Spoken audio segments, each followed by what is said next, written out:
Hello hello guys, guys, আসসালামু আসসালামু আলাইকুম। আলাইকুম। কেমন আছেন আপনারা সবাই? আশা করি আপনারা সবাই ভালো আছেন। চলে আসলাম আবারও একটি নতুন ব্লগ নিয়ে আপনাদের সামনে। তো আজকে আমাদের ব্লগটা আমরা একটি প্রোডাক্ট কিনতে যাচ্ছি। যেটা হচ্ছে ট্রাইপড। আর আগে একটা ট্রাইপড ছিল, সেটা একটু নরমাল ছিল। যার কারণে আমরা আবারও গেলাম ট্রাইপড কিনতে। তো তারই কারণে আজকে আমাদের রওনা হওয়া। বাসা থেকে অলরেডি সে চলে আসছে। এখন আমি গ্যারেজ থেকে গাড়িটা বের করব, দেন আমরা সই করে রওনা দিয়ে দিব গুলিস্তান। হুম। তো গুলিস্তানে যাব, যাওয়ার পথে কি কি করি না করি সবকিছু আপনাদের সাথে শেয়ার করার চেষ্টা করব। তো এখন সে গাড়ি ওপেন করবে, অনেক দিন পরে সে গাড়ি চালাবে, কারণ গাড়ি নিয়ে বের হওয়া হয় না। আর আমি তাকে না করে দিয়েছি, আগে সে অফিসে যেত গাড়ি নিয়ে, আমি তাকে না করে দিয়েছি যে গাড়ি নিয়ে অফিসে যাওয়া যাবে না, কারণ বাইক নিয়েও অনেকবার অনেকবার দুর্ঘটনা ঘটাইছে সে। না, আসলে দুর্ঘটনা ঘটাইছি বলতে ভুল, মানে ঘটতে যাচ্ছিল। হ্যাঁ, আমি আমি তাহলে একটা কথা বলি, আমি জব করতাম ওই সময়, সে একবার অ্যাক্সিডেন্ট করে তার হাত, তার বিভিন্ন জায়গায় সে ব্যথা পায় এবং গাড়ির সামনে যে ছিল সেটাও ভেঙে যায়। তো তারপর থেকে তাকে গাড়ি চালানো আমি টোটালি অফ করে দিয়েছি। আর গাড়ি তখনই চালাই যখন সাথে আমি থাকি, তাছাড়া তাকে গাড়ি চালাতে দেই না। আসলে রাস্তাঘাটে চলতে গেলে তো একটু বিপদ আপদ আসতেই পারে, এটাই স্বাভাবিক। তারপরেও তো চলতে হবে, বসে থাকলে তো হবে না। যাই হোক, তো সে আমাকে গাড়ি নিয়ে যেতে না করছে, যার কারণে আমি গাড়ি আর নিয়ে অফিসে যাই না। আমি বাই রোডেই যাই সবসময় অফিসে, আর গাড়ি পড়েই থাকে বাসাতে। তো দীর্ঘ 1 থেকে 1.5 মাস পরে আই থিঙ্ক আমি গাড়িটা ওপেন করব। হ্যাঁ। প্রায় 1 মাস পরে গাড়িটা ওপেন আর করব। এই জন্য ও বলছিল ক্যামেরাতে এসে যে আমি জানি না আজকে গাড়ি ওপেন হবে কিনা বা চলবে কিনা ঠিক মতো, কারণ অনেক দিন পরে, আর গাড়িতে তেল ভরাও ছিল না। তো এই তো আমরা বের হয়ে গেলাম, দরজা আমি খুলে দিলাম, সে গাড়ি নিয়ে বের হয়ে গেল। আর সে এখানে বলতেছিল যে হাই আমরা যাচ্ছি, এবং যাওয়ার পথে কি কি করি না করি আপনাদের সাথে সবকিছু শেয়ার করব। তো অলরেডি রওনা দিয়ে দিয়েছি, আমার গাড়িও আলহামদুলিল্লাহ স্টার্ট নিয়েছে। কিন্তু গাড়িতে একটা ছোট্ট প্রবলেম আছে, সেটা হচ্ছে দীর্ঘদিন যদি গাড়ি স্টপ অবস্থায় থাকে সেই ক্ষেত্রে কিন্তু গাড়ির পাম্প চলে যায়, মানে হাওয়া চলে যায়। যার কারণে আমাকে আবার মেকারের কাছে নিয়ে যাওয়া লাগছে এবং ওখান থেকে হাওয়া দেওয়া লাগছে। তারপরে আমরা রওনা দিয়ে দিচ্ছি গুলিস্তান মার্কেট, বাইতুল মোকাররম মার্কেটের নিচতলা। তো এখান থেকে আমরা একটা ট্রাইপড নেওয়ার ইচ্ছা আছে, তো যাচ্ছি, দেখা যাক আসলে কোনটা নিতে পারি না পারি। আপনারা কিছুদিন আগে দেখতে পেয়েছেন যে আমরা কক্সবাজার গিয়েছিলাম, সেখানে আমরা ট্রাইপড দেখেছিলাম, সেখানে দামটা একটু বেশি বলেছিল। তখন আমি ওকে এই বুদ্ধি দিয়েছিলাম যে আমরা গুলিস্তান থেকে ট্রাইপড নিব, যেহেতু এখানে দামটা একটু বেশি বলছে। আই থিঙ্ক গুলিস্তানে গেলে আমরা একটু কম দামে ট্রাইপড পেতে পারি। তখন সে ওইখান থেকে, তার নেওয়ার ইচ্ছা ছিল ওইখান থেকেই সে নিয়ে নিত, কিন্তু আমার কথাতে সে ওইখান থেকে নেয় নাই। পরে আমরা ঢাকাতে আসলাম। আহ এখন নেওয়ার উদ্দেশ্য ছিল না, আরো কয়েকটা দিন পরে নিতাম, কিন্তু কিভাবে কিভাবে যেন প্ল্যানিংটা করেই ফেললাম। তো অলরেডি রওনা দিয়ে দিয়েছি। গাড়ি আলহামদুলিল্লাহ চলছে। অনেক টেনশনে ছিলাম যে গাড়িটা চলবে কিনা, কারণ দীর্ঘ 1 থেকে 1.5 মাস পরে গাড়িটা স্টার্ট করব। তো তো যাক, গাড়িটা চলছিল। তো রাস্তায় যেতে যেতে আমরা একটু জ্যামে পড়ে যাই, কারণ গুলিস্তানে কোনো একটা প্রবলেম হচ্ছিল, যার কারণে আমরা যখন ফ্লাইওভারের উপরে উঠি তখনই আমাদের জ্যামের সৃষ্টিটা হয়। তো তারপরেও আমরা যেতে পারছি, তবে অনেক ঘোরা লাগছে, অনেক ভোগান্তির শিকার হয়েছি আমরা এই দিনকে। তো এখানে অবস্থা এতটাই খারাপ ছিল আজকে যাওয়ার পথে, আমি একটা পর্যায়ে তাকে বললাম যে থাক, আমাদের আজকে গুলিস্তানে যেতে হবে না, কারণ আমি সিরিয়াসলি একটু ভয় পাইছিলাম ওইখানে যেভাবে চিল্লাচিল্লি দৌড়াদৌড়ি হচ্ছিল। তো দেশের অবস্থা এখন বর্তমানে ভালো না তেমন একটা। তাই আমি ওইখানে ওকে বলি যে চলো আমরা আজকে না যাই, আমরা অন্য কোনো দিন আবার আসবো। তারপর সে অন্য কোনো একটা পথ বেছে নিয়ে সে পথ দিয়ে আমাকে নিয়ে গেল গুলিস্তান। খুব কষ্টেই আমরা পৌঁছালাম, কারণ আমরা চিন্তা করলাম যে যেহেতু আসছি, মানে ওর চিন্তা যেহেতু আসছি তাহলে নিয়েই যাব, কারণ ও পাগল পাগল খেপলে পরে কি করতে পারে এটা তো সবারই জানা হয় আছে। না, আমার আরেকটা বিষয় হচ্ছে যে যদি আমার মনের ভিতরে কোনো কিছু একবার ঢোকে যে আমার এই জিনিসটা লাগবে বা এই জিনিসটা আমি করব, আমি এটা করেই ছাড়ি। মানে এটা কেন জানি আমার ছোট থেকে একটা বদ অভ্যাস বলা যায়, যে মনের ভিতরে যদি কোনো কিছু আসে ওটা আমি করি, মানে যেভাবেই হোক না কেন, যত বাধা বিপত্তি আসুক না কেন আমি সেটা করেই ফেলি। তো যার কারণে ও আমাকে বারবার না করছিল, আপনারা দেখতে পাচ্ছেন অলরেডি কিন্তু আমরা জ্যামে পড়ে গেছি। তো আমরা ভাবছিলাম হয়তোবা এটা পূজার জন্য হয়তোবা এই জ্যামের কারণটা, কিন্তু আসলে না। আমরা যখন গুলিস্তানে মুভ করি তখনই আপনার দেখি যে ওইখানে বেশ অনেক পোলাপান, মানে মিছিল মিটিং, মানে একটা মানে উত্তেজনাপূর্ণ আর কি একটা মুহূর্ত ছিল, যার কারণে আমাদের অনেক ঘোরা লাগছে। যাই হোক, তো দেখতেই পাচ্ছেন এখন জ্যামে দাঁড়াই আছি। তো ও বারবারই না করছিল যে আজকে নেওয়ার দরকার নাই জিনিসটা, অন্য একদিনকে আসি। তো আমি তো নাসুর বান্দা, আমি নিব, যেহেতু আমি বাসা থেকে একবার বের হয়েছি যে এটা নিব মানেই নিব। তো দেখা যাক কি হয়। লাস্ট পর্যন্ত পৌঁছাইতে পারছি, আপনারা দেখতে থাকেন কিভাবে পৌঁছাই। আমি আরেকটা ঘটনা আপনাদের সাথে শেয়ার করি।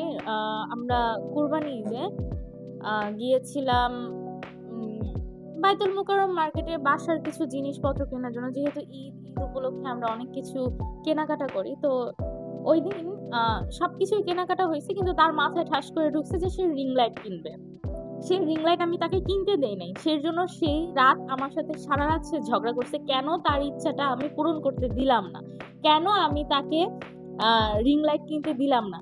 তো তার ইচ্ছা পূরণ না করতে দিলে সে আমার রাতের ঘুম হারাম করে ফেলে, যার কারণে আমি এবার তাকে সেরকম ভাবে ফোর্স করি না। যদি ফোর্স করতাম অবশ্যই সেখান থেকে নিয়ে আসতে পারতাম, কিন্তু কি হতো, তার মন খারাপ থাকতো এবং সারা রাত সে আমার সাথে অশান্তি শুরু করে দিত। তাই এটা আবার কেমন মানুষ ভাই আমি জানি না, যার ইচ্ছা যেটা হইছে সেটা এখন করতে হবে, মানে এখনই করতে হবে। করতে হবে মানে করতে হবে, এখনই করতে হবে, লাগবে মানে লাগবে, সহজ বাংলা কথা। তো দেখতে পাচ্ছেন কত কষ্ট করে, কত জ্যাম ট্যাম ঠেলে ঠুলে ধাক্কায়, তারপরে এর মধ্যে আমাদের রাস্তায় একটা অ্যাক্সিডেন্টও ঘটে আমাদের সাথে। সেই অ্যাক্সিডেন্টের কথা তুমি একটু বলে দাও। ও, ওটা আমরা যখন আসলে অনেক গাড়ি ঘোড়া, মানে অনেক মানুষ যখন ওইখানে একত্রিত অবস্থাতে ছিল, তখন বারবারই ও বলছিল, আমি একটু আগে আপনাদেরকে বললাম যে ও বারবারই বলছিল যে আজকে আর কেনার দরকার নাই, চলো আমরা বাসায় চলে যাই। কিন্তু আমি তো কিনে তারপরে ফিরবো। তো আমি অন্য একটা গলি দিয়ে ঢুকছিলাম, তো ওই মুহূর্তে যখন আমি ওই রাস্তাতেও প্রচুর পরিমাণ জ্যাম ছিল, গাড়ি ঘোড়া, তারপরে আপনার বাস, সিএনজি, অটো, মানে একটা রাস্তা বন্ধ হয়ে গেলে আরেকটা রাস্তাতে একটু জ্যামের পরিমাণটা বৃদ্ধি পায়, এটাই স্বাভাবিক। তো যার কারণে আমার কাছে মোটরসাইকেল ছিল, তো বড় একটা ট্রাক, ওটা ট্রাক ছিল না, হ্যাঁ, বড় একটা ট্রাক, মানে আমার পিছনের যেই নাম্বার প্লেটটা থাকে এটার সঙ্গে ধাক্কা মেরে আমাকে ফেলাই দিতেছিল। তো যাই হোক, কোনো বিপদ আপদ হয়নি, কারণ ও আসলে ডান পাশে বসেছিল আর আমি বাম পাশ দিয়ে ইউটার্ন নিচ্ছিলাম, যার কারণে সে দেখতে পারেনি আসলে এখানে তারও কোনো দোষ নাই। আর জ্যামের কারণে আমিও ঠিকঠাক মতো চালাইতে পারছিলাম না, আমিও যেদিক দিয়ে একটু জায়গা পাচ্ছিলাম সেদিক দিয়েই গাড়ি নিয়ে যাচ্ছিলাম, যার কারণে অ্যাক্সিডেন্টটা হওয়া। তবে আমার নাম্বার প্লেটটা একটু বাঁকাই বাঁকা গেছে, হয়ে গেছে। বাকি সবকিছু ঠিকঠাক আছে, কিন্তু একটু গাড়িটাও কাত হয়ে গেছিল, কিন্তু আমরা পড়িনি, যাক আলহামদুলিল্লাহ সুস্থ আছি। তো মোটামুটি আমরা গুলিস্তান মার্কেটে পৌঁছাই গেছি। অনেক কষ্টের পরে আমরা গুলিস্তানে পৌঁছাতে পারলাম। অনেক এর মধ্যে অনেক জ্যাম আমাদের ঠেলতে হয়েছে। সব তো আর ভিডিও ফুটেজ নেওয়া হয় না, যতটুকু নেওয়া হয়েছে ততটুকু আপনাদের সাথে শেয়ার করছি। তো গুলিস্তান মার্কেটে পৌঁছাই গেছি। হ্যাঁ, এটা হচ্ছে বাইতুল মোকাররমের নিচতলা, মসজিদ মার্কেট বলে হ্যাঁ, এটাকে। তো এখন আমি গাড়িটা পার্ক করব এখানে, দেন পার্ক করে আমরা দুজনে চলে যাব মার্কেটের ভিতরে ট্রাইপড দেখতে। আর আমাদের জ্যামের কারণে এতটাই লেট হয়ে গেছিল, আস্তে আস্তে অনেক দোকানপাটের শাটার অফ হয়ে গেছিল, যার কারণে আমরা যাওয়ার পরে যেখান থেকে আমরা ট্রাইপড কিনি সেই দোকানটা অলমোস্ট অফ করে দিবে, সেই পর্যায়ে আমরা গিয়েছিলাম ট্রাইপড আনতে, তাই না? হ্যাঁ, তো এই তো এখানে আমরা একটু লাকেজ দেখতেছিলাম, কিছু লাকেজ দেখলাম, লাগেজের দাম জিজ্ঞেস করলাম। আমাদের কেনার ইচ্ছা ছিল, কিন্তু এখন নিব না, পরে নিব। তো আজকে যেটা কেনার উদ্দেশ্যে আসছি সেটা আগে পূরণ করি, না হলে সে আবার রাগ হয়ে যাবে। অনেক কষ্টে যেহেতু সে আসছে, বুঝতে হবে ব্যাপারটা। তো সে যাচ্ছে, আমি কিছু ভিডিও করছি। তো ট্রাইপড কিনতে গিয়ে আরেকটা মজার ব্যাপার হচ্ছে, বাসা থেকে আমি টাকা নিয়ে গেছি ওয়ালেটে করে, ওইখানে যে যখন আমি টাকাটা দিব দেখি পকেটে কোনো টাকা নাই, ওয়ালেটের ভিতরে কোনো টাকা নাই। মানে মানে একটা বিভ্রান্তিকর অবস্থা ওই জায়গাটাতে, একটা মানে কেমন একটা অবস্থা না।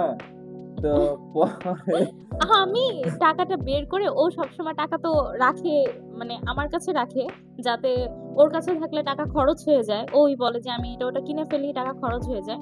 তো এটা আমার সত্য। কাছে দিয়ে রাখছিল। তো এটা ভালো। এ, কার কার হাজবেন্ড এরকম আছে যে ওয়াইফের কাছে টাকা দিয়ে রাখে, জানাবেন। তো আমার কাছে দিয়ে রাখে যে তুমি তোমার কাছে রাখো, আর যখন লাগবে আমার, তখন আমি চেয়ে চেয়ে নিব তোমার কাছ থেকে। তো আমার কাছে রেখে দিয়েছিল।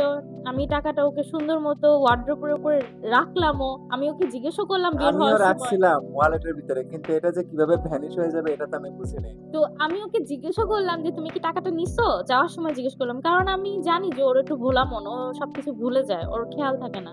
আর সংসারের বেশিরভাগ জিনিসের দায়িত্ব আমার কাঁধেই থাকে, আমি সবকিছু খেয়াল করে রাখি। কারণ ও সবকিছু খেয়াল রাখতে পারে না, ও নিজের খেয়ালই রাখতে পারে না, ও জিনিসপত্র কিভাবে খেয়াল রাখবে। তো যাই হোক, আমি ওকে মনে করে দিলাম। ও তখন বললো ঠিক আছে, হ্যাঁ আমি নিছি, ঠিক আছে, সমস্যা নেই।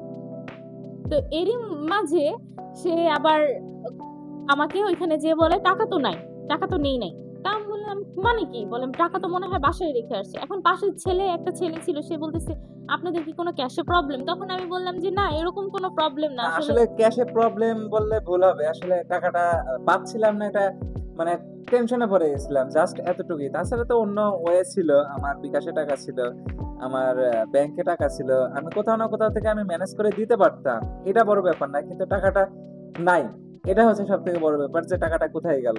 হ্যাঁ, টাকাটা তবে কোথায় গেল এটাই হচ্ছে মেন ব্যাপার, কারণ আমি ওর হাতে দিছি টাকাটা।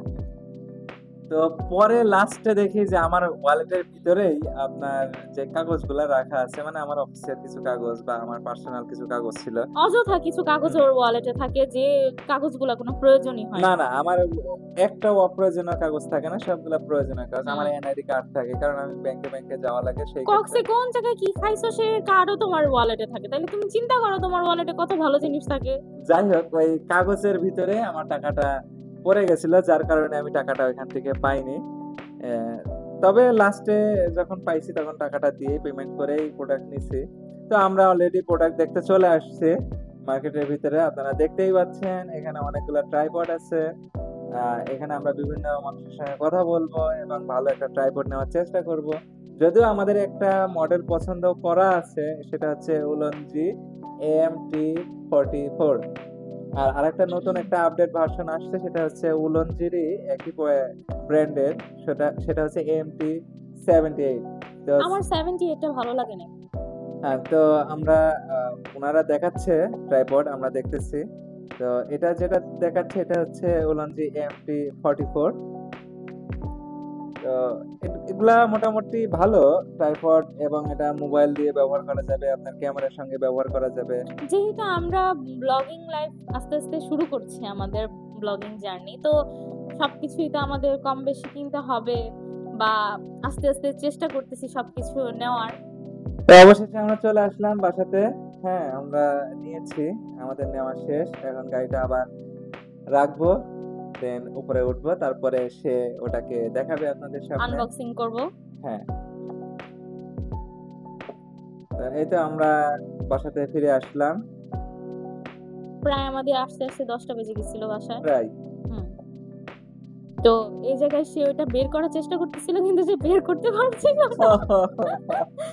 আল্লাহ। তো অবশেষে সে বের করতে পেরেছে এবং হ্যাঁ, নিয়ে আপনাদেরকে আসছে, এটাই নিয়ে আসছে মার্কেট থেকে। এখানে সে অনেক কথা বলছিল, কিন্তু আমরা তো আসলে মাইক্রোফোন নিয়ে যাই নাই। আর পিছনের এই মানুষটাকে একটু লক্ষ্য করুন, আপনারা দেখলে বুঝতে পারবেন। আপনারা একটু লক্ষ্য করুন পিছনের মানুষটার অবস্থাটা, একটু দেখেন দেখেন। না, আমি অনেক জার্নি করে আসছি, এর জন্য বলতেছিলাম আমাকে দেখাও না। আমি তো জার্নি করে আসছিলাম না। যাই হোক, চলে আসছি বাসার ভিতরে। এই যে প্রোডাক্ট, এখন সে এটা আনবক্সিং করবে এবং আপনাদেরকে দেখাবে।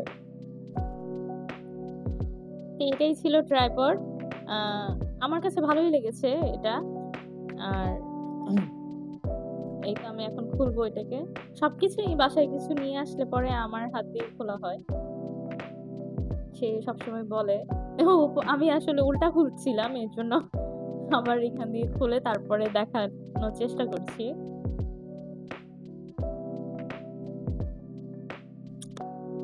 এটাই হচ্ছে সেই প্রোডাক্টটা যেটা আমরা নিতে গেছিলাম।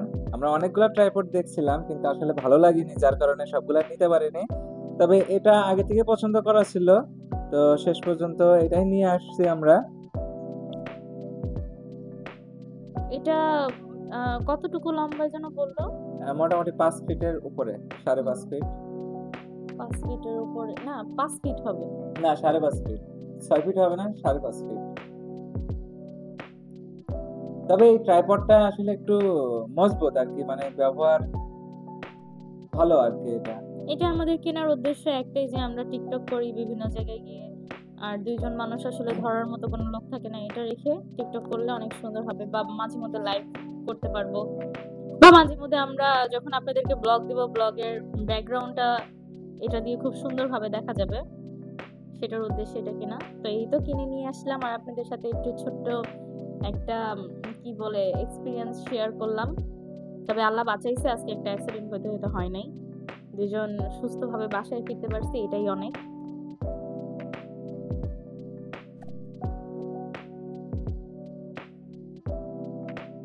তো সে আপনাদেরকে এটা খুলে খুলে মুভিং করে দেখাচ্ছে এটা কিভাবে কি করতে হয়। কম বেশি সবাই হয়তো বা এটা দেখছেন। তবে আপনারা চাইলে এরকম একটা মিনি ট্রাইপডই নিতে পারবেন, কারণ আমরা তো আসলে ফার্স্টে এত বেশি এক্সপেন্সিভ কোনো জিনিস কিনতে পারি না, বা ওইভাবে আমরা ব্লগ করতেও পারি না। তো যার কারণে আমার মনে হয় মানে ছোট থেকে শুরু করাটাই ভালো, যাতে আপনাদের কস্টিংও কম পড়ে, আপনারা ব্লগটাও করতে পারেন, আবার ছোট ছোট ভিডিও করতে পারেন।